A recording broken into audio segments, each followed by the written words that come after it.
Oui, bonjour mes frères et sœurs. Je suis votre serviteur. Je suis venu pour vous servir, mais non pour être servi. Voilà la mission que le Seigneur nous a donnée.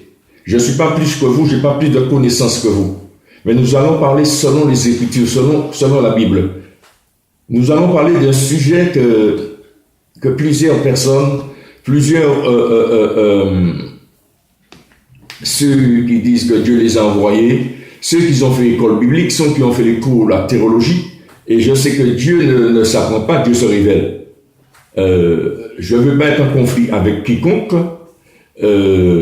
La mission que le Seigneur nous a donnée, il a dit aimez-vous les uns les autres. Même si je ne te crois pas mon frère, ma soeur, mais je t'aime. Même si tu as des avis divers, contraires, mais je t'aime quand même. Le commandement, c'est d'aimer. Il faut aimer. C'est juste ça, pour dire, je ne suis pas en conflit avec quiconque. Mais nous allons voir ce sujet qui est la dîme. Nous allons chercher, nous allons voir dans les Écritures que, véritablement, le désordre qu'il y avait déjà, mais Dieu, dans sa bonté, dans son amour, avait pensé aux orphelins, la veuve, les indigents, les pauvres, les personnes seules. Il avait pensé, c'était dans ses pensées, c'était dans son cœur. Mais il a vu le désordre qu'il y avait dans la loi de Moïse. Il a vu le désordre qu'il y avait dans les prophètes de l'Ancienne Alliance. Mais lui, dans son amour, dans sa bonté, dans sa compassion, Jésus lui-même est venu. Il n'a pas aboli la loi des prophètes, mais il a accompli la loi des prophètes. Et comme Jésus a accompli la loi des prophètes, nous allons voir, concernant la dîme, comment Jésus, lui, il a établi la dîme dans la Nouvelle Alliance. Dans la Nouvelle Alliance, comment Jésus lui-même a établi. Il est venu, lui, il a accompli la loi des prophètes, il n'a pas aboli. Il a aboli seulement la loi cérémonielle. Toutes les lois cérémonielles, ça a été aboli. Mais les autres lois, ils sont là. Quand nous regardons dans le livre d'Ésaïe, Ésaïe, il parle pratiquement de Jésus. Il parle de toute la divinité. Il parle de toute la personne de Jésus. Jésus de A à Z et le prophète Ésaïe. Mais nous allons aller dans les Écritures. Mais nous allons remettre ce moment dans les mains du Seigneur. Père, dans le nom de Jésus de Nazareth, nous venons devant ta face cet après-midi, ce soir. Seigneur, à l'heure où la personne va l'écouter, si c'est le soir, si c'est le matin, si c'est l'après-midi, mais nous disons, nous remettons ce moment entre tes mains, Seigneur. Et quiconque écoute cette parole, Seigneur, mais qui soit poussé par ton esprit, mais qui fait des recherches dans les Écritures, Seigneur. Il vérifie dans les Écritures. Il vérifie dans les Écritures, Seigneur, pour voir ce que je dis est vrai, Seigneur. Il n'y a que toi qui es la vérité, il n'y a que ton esprit qui donne la vérité, il n'y a que Jésus lui-même qui est la vérité. Et si Jésus se révèle à nous, Seigneur, il est la vérité, et nous allons avoir la vérité. Père, nous te remercions, nous te rendons grâce, Seigneur. Tu as dit que le Saint-Esprit nous seignera toutes choses, et il nous annoncera toutes choses et les choses à venir. Mais nous sommes devant toi, Seigneur, que ton esprit nous enseigne dans le nom puissant de Jésus de Nazareth. Amen. Bon, nous allons aller pas à pas dans les Écritures. Nous allons aller dans Jérémie 5, verset 26. Jérémie 5, verset 26. Et nous allons aller petit à petit dans les Écritures et nous allons comprendre véritablement qu'est-ce que le Seigneur voulait dire. Nous allons aller dans Jérémie 5, 26. Alléluia. Jérémie 5, verset 26. Car il se trouve parmi mon peuple des méchants. Il épiant comme l'oiseauilleur qui dresse des pièges. Ils tendent des filets. Et ils prennent des hommes comme un oiseau, comme une cage remplie d'oiseaux. Leurs maisons sont remplies de fraude. C'est ainsi qu'ils deviennent puissants et riches. Ils s'engraissent, ils sont brillants dans bon point. Ils dépassent toute mesure dans le mal. Ils ne défendent pas la cause de l'orphelin et ils prospèrent. Ils ne font pas droit aux indigents. Est-ce que nous voyons dans les Écritures que Dieu dit comme quoi ils ne font pas cas de l'orphelin? Mais ils deviennent puissants et riches. Parmi le peuple de Dieu, ils deviennent puissants et riches. Il ne fait pas cas de l'indigent. Ils ne défendent pas la cause de l'orphelin. Ils deviennent riches et puissants. Ils brillent, leurs maisons sont remplies de fraude. Mais Dieu avait vu tout ce désordre qu'il y avait, que l'indigent, l'orphelin, était oublié, que tout était bouffé par ces gens. Ils étaient rassurés d'un bon point. Leur maison était remplie de fraude. Parmi le peuple, ils étaient des méchants. Encore aujourd'hui, encore des méchants. Je juge personne. Je dis ce que la Bible dit. Il dit parmi mon peuple, il y a des méchants. C'est encore valable aujourd'hui. La parole de Dieu est encore valable. Parce que si quelqu'un me dit que ce n'est pas valable, normalement ça ne devait être pas dans la Bible. La Bible, on ne devait pas l'ajouter. Ça ne devait être pas dedans. Ici, c'est dedans, c'est que c'est valable. Je suis désolé. Il faut comprendre, là, on a vu dans le livre de Jérémie, le Seigneur lui-même a révélé les choses. Nous allons voir, nous allons le redire encore pour ne pas dire que c'est moi. C'est pas moi, c'est la Bible qui dit. Jérémie 5, verset 26. Car il se trouve parmi mon peuple des méchants. Il est bien comme l'oiseauilleur qui dresse des pièges et il tend des filets et ils prennent des hommes comme une cage remplie d'oiseaux. Leurs maisons, écoutez bien, leurs maisons sont remplies de fraude. Ainsi qu'ils deviennent riches, puissants et riches. Ils s'engraissent, ils sont brillants d'un bon point. Ils dépassent toute mesure dans le mal. Ils ne défendent pas la cause de l'orphelin, voilà. Ils prospèrent, ils ne font pas droit aux indigents.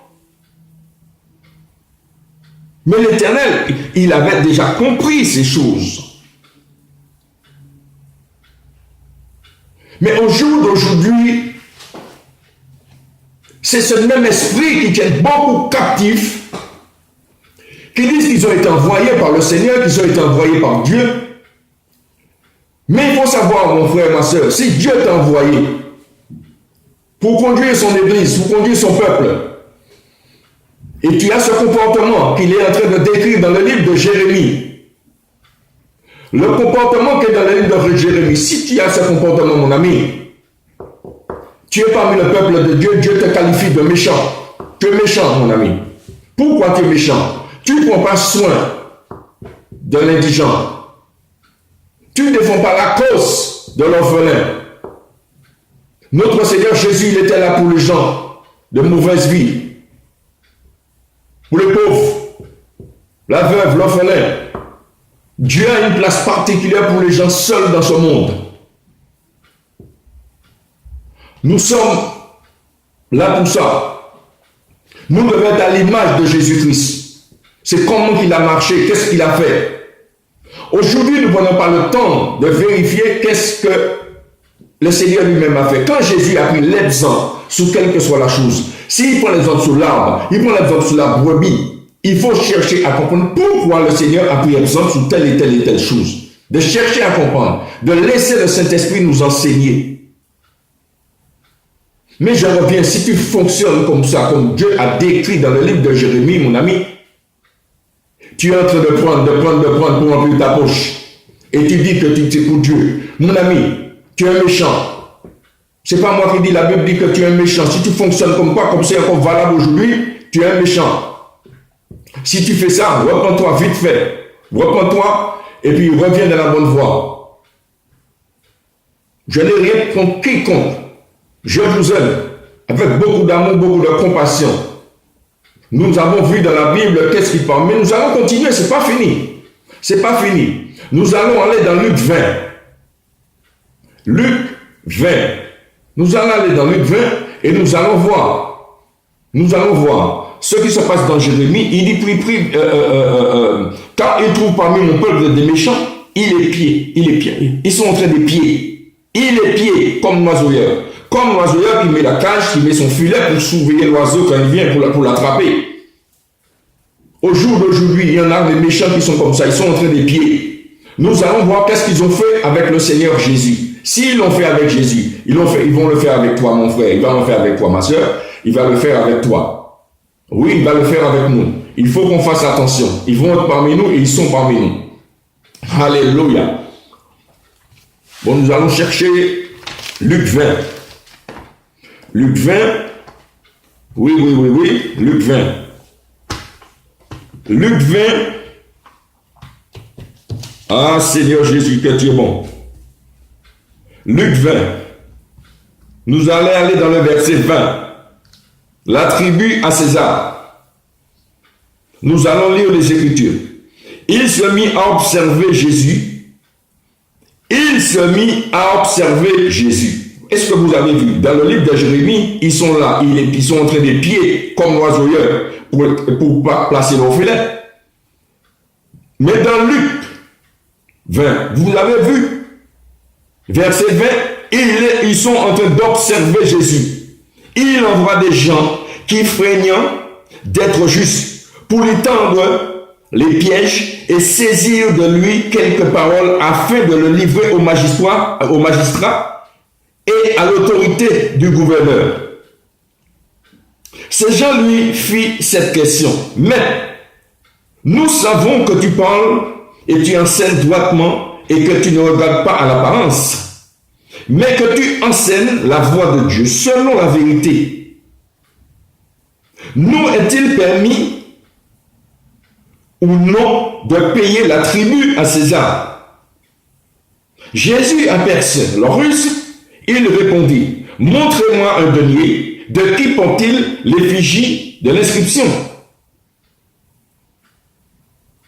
De César, répondit-il. Alors Jésus leur dit, rendez donc à César ce qui est à César, à Dieu ce qui est à Dieu. Est-ce que nous voyons, ils sont venus en train d'épier le Seigneur. Exactement comme Dieu avait parlé dans la bouche de Jérémie. Là, il y avait déjà un désordre. Ils viennent là pour épier Jésus. Mais quand ils ont fini d'épier le Seigneur, ils avaient l'apparence d'être justes. Ils avaient l'apparence d'être des gens qui étaient bons. Mais c'était des méchants. Ils étaient en train d'épier Jésus. Ils sont parmi le peuple, mais ce sont des méchants. Mais ils ne savaient pas avec qui il avait affaire. Ils voulaient prendre Jésus dans le piège. Ils observaient. Et ils ont envoyé des gens pour le pied, juste à côté. Mais pour le flatter, pour lui mettre, nous savons que tu enseignes la voie droite de Dieu. Tu fais l'apparence de personne. Est-ce que nous voyons comment qu'ils fonctionnent? De quelle idée, quelle pensée qu'ils avaient pour venir piéger Jésus? Ils voulaient piéger le maître. Mais ce qu'ils ne savaient pas, le maître connaissait les pensées de leur cœur. Il savait quelle ruse qu'ils avaient. Il savait très bien de quelle ruse. Nous allons retourner dans les Écritures. Ils voulaient livrer Jésus au magistrat et à l'autorité du gouverneur. Ces gens lui firent cette question. Mais nous savons que tu parles et tu enseignes la voie. Nous savons que tu parles et enseignes la voie droite. Et que tu ne regardes pas l'apparence, mais que tu enseignes la voie de Dieu, selon la vérité. Tu vois, ils sont en train de flatter Jésus. Ils flattent le Seigneur, il baisse sa garde, et puis quand il va baisser sa garde, ils vont lui poser une question. C'est pour le mettre en désaccord avec l'autorité du pays. Il y avait le gouverneur, il y avait les autorités placées dans ce pays. Mais dans un pays, il y a un gouvernement. L'autorité, nous devons nous soumettre à l'autorité. Nous ne devons pas changer les choses. Nous devons rester, être soumis aux autorités qui sont établies. Ce sont ces autorités qui sont établies, ce sont des serviteurs de Dieu. Dieu les a placés, les juges, tout. Parce que ce monde a besoin d'autorité. Ce monde a besoin de gouvernement. Ce monde a besoin de justice. C'est pour éviter le chaos. Dieu les a établis. Le gouvernement, ce sont des autorités. Les juges, ce sont des ministres de Dieu. Ce n'est pas moi qui dis, c'est la Bible, nous allons voir, c'est dans la Bible. C'est la parole de Dieu qui le dit, ce n'est pas Georges. Mais tout ça, c'est pour nous amener à dire, nous allons aller, il faut rester calme. Reste calme, nous allons aller. Nous allons aller concernant la dîme. Il faut que je commence là pour vous montrer qu'il y avait un désordre tout le départ dans le livre de Jérémie par les prophètes qui étaient gracieux de bons points. Ils ne faisaient pas cas de l'orphelin ni de l'indigent. Mais Dieu, dans sa compassion, dans son amour, quand Jésus est venu, il a accompli toutes choses. C'est pour accomplir toutes choses. Mais nous allons voir. Il faut rester calme. Nous allons voir. Nous allons voir. Nous continuons dans les Écritures. Quand il continue à parler à Jésus de poser le piège, ma Bible dit que Jésus, apercevant leur ruse, il leur répondit, montrez-moi un denier. De qui porte-t-il l'effigie, l'inscription? De César, répondit-il. Alors il leur dit, rendez donc à César ce qui est à César, à Dieu ce qui est à Dieu. Il ne peut rien répondre dans ses paroles devant le peuple.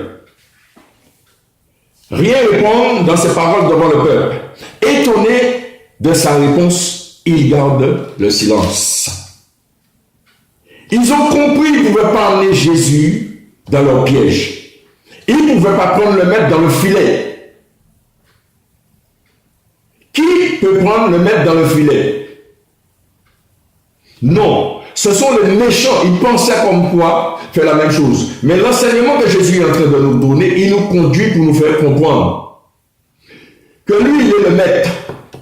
Quand il a posé ses commandements, quand il a posé ses préceptes, il a donné ses directives par son esprit, nous devons nous soumettre. Nous devons marcher selon ce que les Écritures disent. Pas répéter ce que les hommes disent, ce que les hommes racontent. Qui prend un verset biblique, qui essaie de le tourner, qui le détourne. Est-ce que vous prenez le temps de lire la Bible? Est-ce que vous prenez le temps de méditer? Est-ce que vous posez la question au Seigneur pour dire, Seigneur, mais tu l'as écrit, c'est écrit. Mais moi, j'aurais bien aimé comprendre, j'aurais bien aimé savoir, Seigneur. Il a dit, invoque-moi toujours dans Jérémie 33. Jérémie 3 et 33. Toi. Invoque-moi, je te montrerai des choses cachées. Les grandes choses que tu ne connais pas. Mais tout le monde cherche les grandes choses, maison, voiture, argent, jet privé. Non, ce n'est pas ça que nous devons chercher. Nous devons aspirer à comprendre les commandements du Seigneur. Et c'est ça qui va nous permettre de rester dans la vérité. C'est ça qui va nous permettre de marcher selon ce que les Écritures disent, que le Saint-Esprit nous conduit. C'est ça qui va nous permettre de nous soumettre à l'autorité de la parole, de nous soumettre aux commandements. Nous devons comprendre, d'avoir cette compassion pour les autres, cet amour pour les autres. De fonctionner comme ça, Dieu te qualifie méchant. C'est pas moi, c'est Dieu qui te qualifie méchant, mon ami. Il te qualifie méchant si tu fonctionnes. Si tu ne défends pas la cause de l'orphelin, si tu ne fais pas cas de l'indigent, le pauvre, la veuve. Mais Dieu savait qu'il y avait un désordre. Il savait qu'il y avait ceux qui allaient prendre les méchants qui remplissent leurs poches, qui remplissent leurs ventres. Non, mon ami. Dieu savait quand il allait ramasser l'argent de la dîme. Il sait quand il ramassait l'argent de la dîme, il le mangeait. Ils étaient gracieux de bons points. Leur maison était remplie de fautes. Mais le Seigneur a changé les choses quand il est venu. Il a accompli la loi des prophètes. Comprenons, il a accompli Jésus. Et là, on voulait tendre cette piège dans Luc 20, verset 20, dans la tribu à César, il voulait tendre le piège à Jésus. Il voulait que Jésus puisse lui dire comme quoi, ne payez pas à César, mais donnez à Dieu, donnez à Dieu, il faut donner à Dieu. Donnez au Seigneur, il faut me donner tout ce que vous avez. Ne payez pas à César les impôts, ne payez pas les taxes que vous avez à payer, mais donnez-les-moi. Donnez à Dieu. Oui, donnez à l'homme de Dieu, donnez au Fils de Dieu, donnez à mes disciples, donnez à mes prophètes, donnez à mes apôtres. Non. Jésus les a surpris. Comme il surprend beaucoup de personnes aujourd'hui. Mais ils connaissent les Écritures. Mais ils font semblant de ne pas le connaître. Ils cachent ces choses. Mais il dit que Dieu les a envoyés. Que le Seigneur est apparu dans leur chambre. Dans leur chambre. Le Seigneur les a parlé. Ils sont remplis d'onction. Ils sont remplis de puissance. Ils ont toutes sortes d'enseignements sous la Bible. Mon ami, tu vas être confondu. Le Seigneur va te confondre. Pas moi. Il va te confondre. La dîme que tu ramasses, mon ami, nous allons continuer dans les Écritures. Nous allons continuer, parce que j'aime ça. Nous allons continuer. Ce n'est pas ma parole, c'est la parole du Seigneur. Nous allons continuer dans les Écritures. Nous sommes dans le 20, nous allons aller dans Romains 13. Romains 13. Alléluia.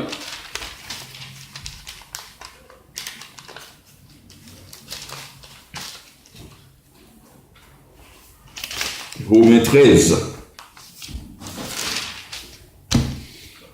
Romains 13, nous allons voir, nous allons commencer au verset 1 et nous allons finir au verset 7. Verset 1 à 7. Que toute personne soit soumise aux autorités supérieures, car il n'y a point d'autorité qui ne vienne de Dieu. Et les autorités qui existent ont été instituées de Dieu. C'est pourquoi celui qui s'oppose à l'autorité résiste à l'ordre que Dieu a établi. Et ceux qui résistent attireront une condamnation sur eux-mêmes. Ce n'est pas pour une bonne action, c'est pour une mauvaise. Que les magistrats sont à redouter. Veux-tu ne pas craindre l'autorité, fais le bien, et tu auras son approbation. Les magistrats, tu auras leur approbation. Les magistrats et les serviteurs de Dieu pour ton bien. Et serviteurs de Dieu pour ton bien. Mais si tu fais le mal, crains, car ce n'est pas en vain qu'il porte l'épée, étant serviteur de Dieu, pour exercer la vengeance et punir celui qui fait le mal. Il est donc nécessaire d'être soumis, non seulement par crainte,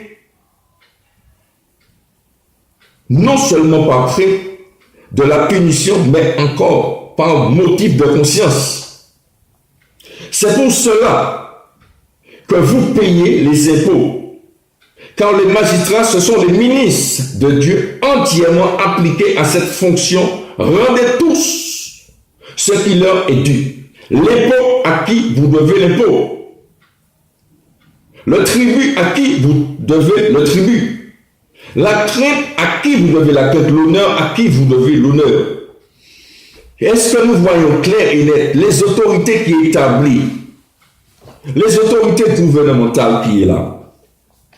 Ils ont été établis, ce sont les serviteurs de Dieu. Dieu les a établis, c'est pour le méchant. Si tu fais bien, tu auras leur approbation. Si tu fais mal, ils vont exercer l'épée contre toi. Ils vont exercer l'épée contre toi. Ce n'est pas l'épée comme vous comprenez, l'épée. C'est l'autorité qu'ils ont reçue de Dieu. Cette autorité de te punir, mon ami. De te donner une amende parce que tu ne payes pas les impôts. Nous allons comprendre pourquoi Dieu a mis cette autorité qui nous est en train de parler, l'autorité placée sous l'impôt. Les impôts, nous sommes dans un pays, il y a l'impôt, nous payons les impôts, nous payons les taxes. Nous ne payons pas en vain. Nous payons les impôts, ce n'est pas en vain. Quand tu calcules ton impôt, mon ami, regarde bien, c'est 10%. C'est les 10%. C'est les 10%. Dans le livre de Jérémie, les prophètes, tout le monde faisait ce qu'il voulait. Ils prenaient, ils mangeaient. Ils oubliaient les autres, les pauvres, l'orphelin, la veuve, l'indigent. Ils étaient oubliés. Mais Jésus, quand il est venu, il n'a pas aboli, il a accompli tout. Mais les 10%, il a mis des autorités dessus, mon ami. L'autorité, il a placé sur les 10% l'impôt dessus. Les impôts que tu as mis là, tu payes, mon ami. Il y a les 10% que tu payes. Tu payes les 10%. Et dans ces 10%, il faut regarder bien, le gouvernement verse. Il y a de l'argent qu'ils vont donner aux gens qui sont seuls. Les pauvres. Les gens les orphelins. Les veuves. Ils font une allocation à certaines personnes qui ne travaillent pas. Certaines personnes qui ne peuvent pas payer les impôts, qui n'ont pas le moyen. Le gouvernement vient, il verse quelque chose, une allocation. Mais ils prennent où cette allocation? Les 10% que tu es en train de verser, mon ami, ton impôt, que tu payes ton impôt. Jésus a tout ramené là. Il a mis tout, les 10%, il a mis là, dans l'impôt. Dans l'impôt que tu payes, Jésus a tout établi là-bas. Et il a mis des gouvernements, il a mis des autorités placées dessus que tu puisses le payer. Tu es obligé de le payer, mon ami. Et si tu résistes à cette autorité, tu attires une condamnation contre toi-même. Si tu ne payes pas les impôts, tu seras condamné, mon ami. Est-ce que tu vois? Le Seigneur savait ce qu'il faisait. Il savait ce qu'il faisait. Mon frère, ma soeur, tu n'as pas 10% à donner à aucun homme qui dit qu'ils sont appelés de Dieu. Quand tu vas dans une assemblée, un dimanche qui dit il faut payer les 10%, il faut payer ta dîme, je te dis non. Tu payes les 10%, tu payes les impôts. Il y a l'autorité. Parce que cet argent est reversé dans les logements sociaux. Ils sont reversés dans les allocations pour les gens qui n'ont pas grand-chose. On voit bien, il y a des gens, on prend soin d'eux. La veuve, l'orphelin, le pauvre, les démunis, on prend soin de ces gens. Parce que tu payes déjà les 10% dans tes impôts, mon ami. Tu payes les 10% dans tes impôts. Personne ne peut venir t'exiger les 10% de payer ta dîme. Non. Et celui qui n'est pas d'accord avec moi, qu'il fasse une table ronde. Je suis d'accord et je serai là avec vous selon les Écritures. Ce n'est pas selon ma parole, selon les Écritures. C'est la parole de Dieu. Il y avait un désordre. Mais tout là où il y avait le désordre dans l'ancienne alliance, mais Jésus lui-même, il est venu, il a remis les choses dans son contexte. Il a remis les choses dans l'ordre parce qu'il y avait le désordre. Nous voyons qu'il y avait le désordre dans le livre de Jérémie. Le Seigneur criait déjà. Le cri de Dieu était déjà là pour faire comprendre pourquoi on ne prend pas soin de l'indigent, on ne prend pas soin de l'orphelin, on ne prend pas soin des démunis, on ne prend pas soin des veuves, on ne prend pas soin des pauvres. Jésus a remis de l'ordre, on a vu qu'il a mis une autorité, l'autorité placée sur les impôts. Et les impôts, tu regardes, il a dit, rendez l'impôt à celui que vous devez l'impôt. Le tribut à celui que vous devez le tribut. La crainte à qui vous devez la crainte, l'honneur à qui vous devez l'honneur. La crainte et l'honneur, c'est à qui? Pas un homme, à Dieu. Mon ami, quand tu payes ta dîme, tu ne fais pas honneur à Dieu. Non. Quand tu demandes la dîme, tu ne fais pas honneur à Dieu. Non, mon ami. Dieu a déjà placé les 10% dans les impôts gouvernementaux. L'impôt qui est le gouvernement est en train de matière, ce n'est pas pour le vendre. Vous voyez bien, ils sont en train de le distribuer. Le pauvre, ils prennent soin de ceux qui n'ont pas. Prenons conscience de ces choses, s'il te plaît. Ne faisons pas les choses n'importe comment, comme nous voulons, selon notre pensée. Nous allons aller, beaucoup vont à l'école biblique. Ils vont à l'école de la théologie. Mais quand même ça, ils ne comprennent rien du tout. Je ne juge personne, mais il faut chercher à comprendre, de lire les Écritures, n'essaie pas de l'interpréter. Aucune prophétie ne sortit du pensée d'homme. Non. C'est Jésus. Le témoignage de Jésus, c'est l'esprit de la prophétie. Il a établi toutes ces choses. Il a établi l'impôt. Tu payes les 10% d'impôt, mon ami, mon frère, ma soeur. Tu payes les 10% d'impôt. Est-ce que vous prenez conscience? Romains 13, il le dit clair et net. Quand tu payes les impôts, Dieu a dit, il a placé ces gens dessus. Il a placé une autorité dessus. Et si tu résistes à cette autorité, qu'est-ce qui t'arrive que tu ne payes pas tes impôts, mon ami? Tu attires une condamnation, tu es condamné, mon ami. On peut saisir ta maison, ta voiture. On peut saisir ton salaire. Pourquoi? Tu as attiré une condamnation, tu as résisté à l'ordre que Dieu a posé lui-même toute autorité. C'est Dieu qui l'a placé, mon ami. Est-ce que nous prenons conscience véritablement la dîme? Comment que nous devons payer? Tu payes déjà. Il y avait un désordre. C'est le même désordre qu'il y a aujourd'hui. On ramasse tout le dimanche la dîme. Mais il y a des veuves, il y a des pauvres, il y a des démunis qui sortent de l'assemblée. Je ne parle pas ceux qui sont derrière, mais il y en a dans l'assemblée qui parlent le dimanche, qui n'ont même pas quelque chose à manger correctement chez eux. Mais on les met la pression qu'ils puissent payer. Si tu ne donnes pas à Dieu, le dévoreur va dire, quel dévoreur qui va donner? C'est vous qui c'est vous. C'est vous, le dévoreur, c'est vous. Parce que Jésus, dans le livre de Matthieu, vous dévorez les maisons des veuves. C'est vous le dévoreur. Ce n'est pas le dévoreur là, c'est vous. Réveillez-vous, peuple de Dieu. Lisez la Bible. Méditez la Bible. Lisez, méditez. Que ce livre de la loi ne s'inhale point de ta bouche. Médite-le jour et nuit.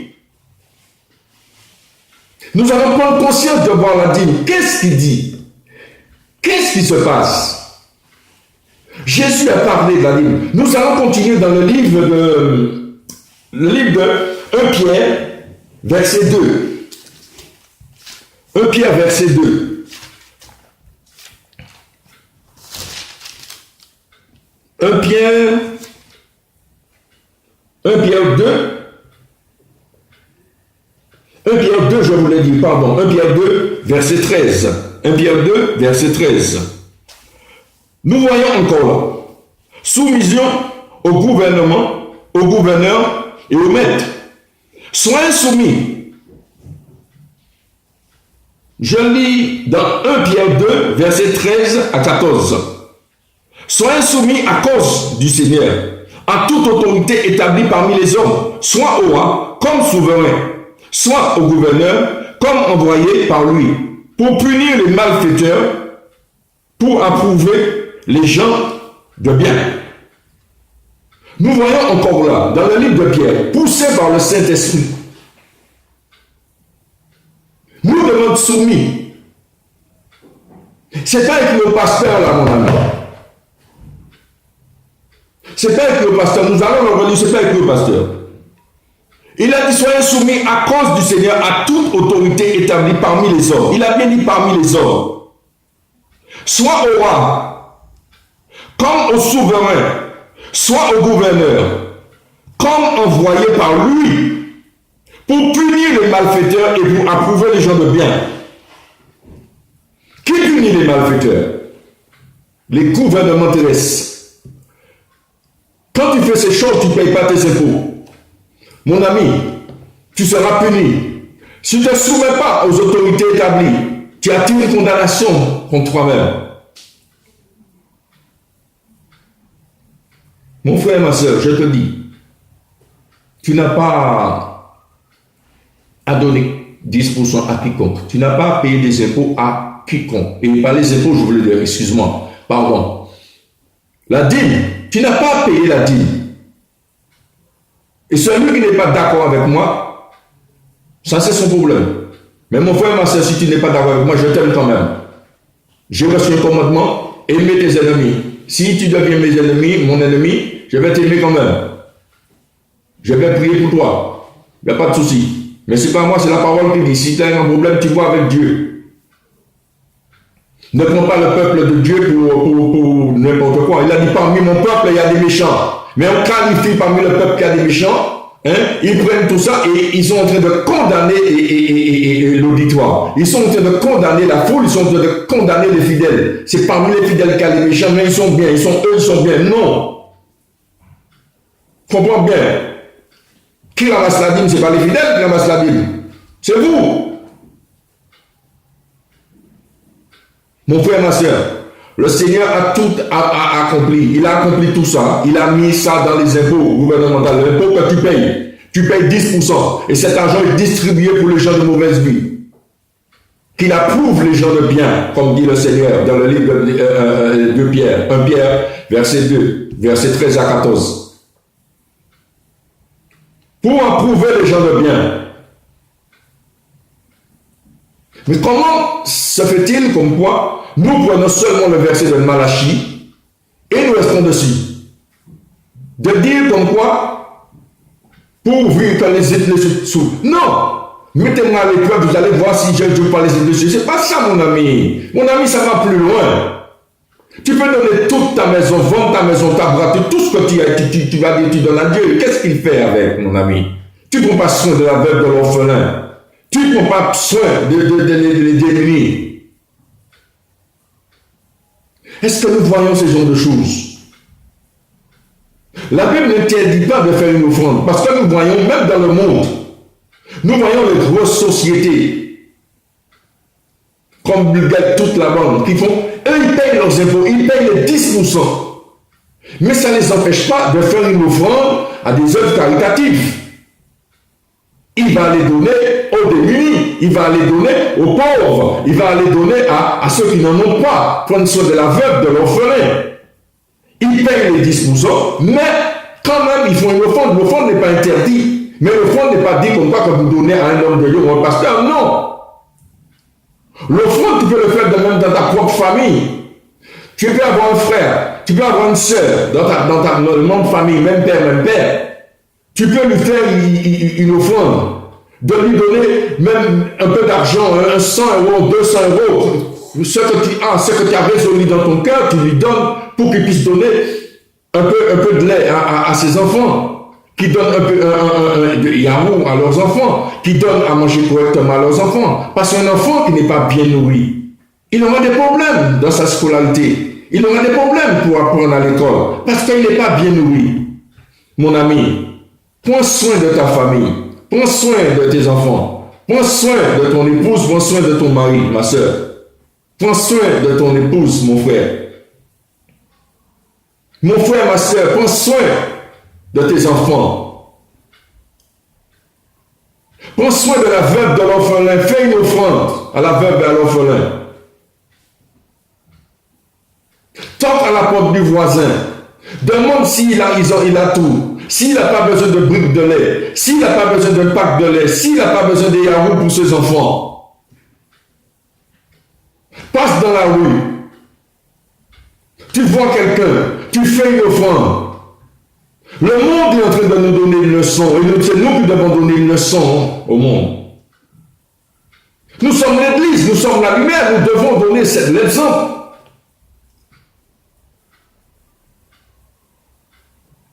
Ils payent leurs impôts de 10%, mais ils font des offrandes aux œuvres caritatives, ils donnent aux pauvres, ils donnent à l'orphelin, ils sont en train de faire quelque chose. Et vous prenez tout, exigez les 10%, exigez la dîme, et puis vous venez vous dire comme quoi que le dévoreur, il y a un dévoreur. Mais Jésus a dit comme quoi vous dévorez les maisons des veuves, vous dévorez les maisons des veuves, vous faites de longues prières. Mais à cause de cela, vous allez juger plus sévèrement. Oh, mon frère, ma soeur, si tu entends ma voix aujourd'hui,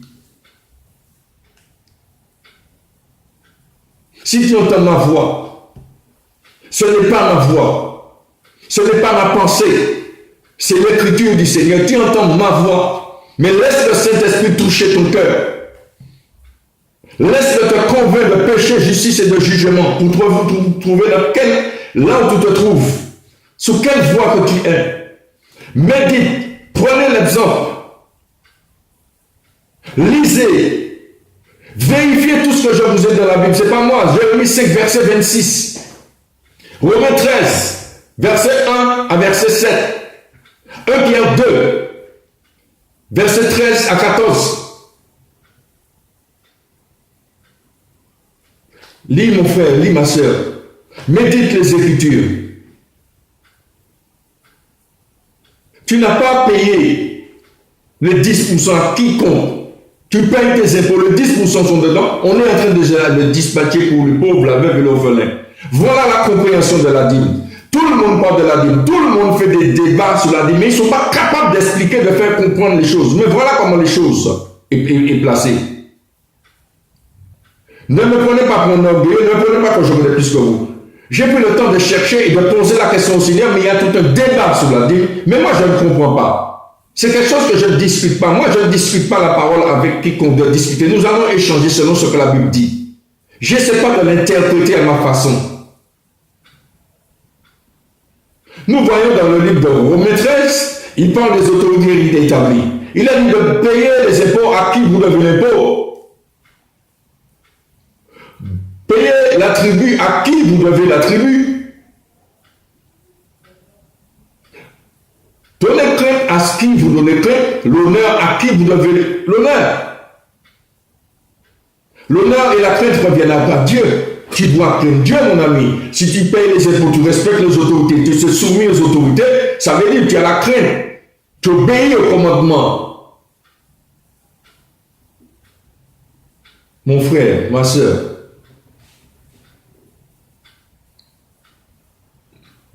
si nous cherchons encore plus dans les Écritures, nous allons comprendre. Jésus est venu pour accomplir la loi des prophètes, mais pas pour abolir. Il abolit la loi, toutes les lois cérémonielles. Nous ne prenons plus le sang d'un pigeon, d'un taureau, de tout comme quoi. Non, parce que Jésus, son sang, maintenant, a suffi. Ça nous suffit largement. Le sacrifice qu'il a fait à la croix, le sang qu'il a versé pour nous. Sous ce, nous allons arrêter là, par l'Esprit du Seigneur. Nous allons remettre ce moment et nous allons rendre grâce au Seigneur pour ce moment que nous avons passé ensemble. Et nous allons revenir sur d'autres sujets qui est controversé partout dans le monde, partout dans la nation, dans les villes, dans les assemblées, dans les groupes de prière, dans les groupes de maison, dans les veillées. Bon, mais il y a tout, il y a tout de controversé. Mais personne ne veut prendre leur responsabilité et de lire. Chaque croyant individuellement doit lire et doit méditer. Tu dois lire, tu dois méditer. Et quand tu arrives dans quelque part, vous êtes ensemble, vous allez exhorter ensemble. Vous n'allez pas discuter de savoir pourquoi qui a raison, qui a tort. Quel homme qui a tort, quel homme qui a raison. Qui a été envoyé par Dieu, qui n'a pas été envoyé par Dieu, mon ami. Tu lis l'Écriture, tu lis et tu médites. Jour et nuit. Parce que si nous regardons, nous allons venir dessus sur une prochaine fois. Nous allons voir comment le Seigneur Jésus lui-même, là où il a fait la méditation, jour et nuit. C'est ça qui lui a permis de résister au diable dans le désert. Mais si tu ne le fais pas, mais comment tu pourras résister au diable? Comment tu pourras résister au méchant qui va te dire de payer les 10%, la dîme? Si tu lis, mon ami, tu médites. Parce que le Seigneur a dit ce qui est point monté dans le cœur de l'homme, que l'oreille n'a point entendu, que l'œil n'a point vu, mais que Dieu a caché pour donner à ses enfants. Mon ami, mon frère, ma soeur, tu lis ta Bible, tu médites ta Bible, dans le nom de Jésus. Père, nous te remercions pour ta parole, Seigneur, que cette parole, Seigneur, puisse toucher les vies, toucher les cœurs, Seigneur. Qui puisse donner la compréhension, Seigneur, à quiconque écoute cette parole, Seigneur, mais qui entende ta voix, Seigneur, mais qui ne m'entende pas, Seigneur, mais qui te voit toi, Seigneur. Convainc, Seigneur, tous ceux ou celles qui écoutent cette parole, Seigneur. Que la parole, Seigneur, puisse croire en quiconque l'écoute, Seigneur. Que tu te révèles, Seigneur, pour montrer, Seigneur, que tu as tout accompli, Seigneur. Tu n'as pas aboli, Seigneur, tu as aboli uniquement, Seigneur, les lois cérémonielles, mais tu as laissé toutes les lois, tu les as tout, Seigneur, tu l'as mis dans la nouvelle alliance. Quand tu as dit, Seigneur, il vous a été dit, même moi je vous dis. Seigneur, nous te remercions pour ta parole. Merci pour ton Saint-Esprit qui nous a enseigné. Père, nous te disons merci pour Jésus, merci pour l'œuvre de la croix. Merci pour ton Saint-Esprit qui nous enseigne, qui nous conduit dans toute la vérité, qui nous parle, Seigneur. Père, je te remets toutes les familles qui écoutent ce message, Seigneur. Que leur maison, Seigneur, soit remplie de ta présence, que leur maison soit bénie, Seigneur, que la paix de Dieu qui surpasse toute intelligence, qui ramène les cœurs et les pensées en Jésus-Christ, et nous ramène toute pensée captive à l'obéissance de Christ. Père, nous te remercions, nous te rendons grâce, Seigneur. Merci pour ce moment. Que Dieu vous garde, que Dieu vous bénisse, qu'il vous fortifie et qu'il vous bénisse les cœurs, que vos enfants soient dans la paix, que les enfants soient dans l'obéissance, que les couples soient unis, qu'ils se tiennent la main et qu'ils prient ensemble au Seigneur, qu'il puisse leur révéler des bonnes choses concernant leur famille et concernant le plan que Dieu a déjà établi d'avance pour cette famille, pour cette couple. Merci Seigneur, dans le nom de Jésus de Nazareth. Amen. Alléluia, je vous aime dans le nom puissant de Jésus de Nazareth et je vous salue par un saint baiser. Alléluia, amen.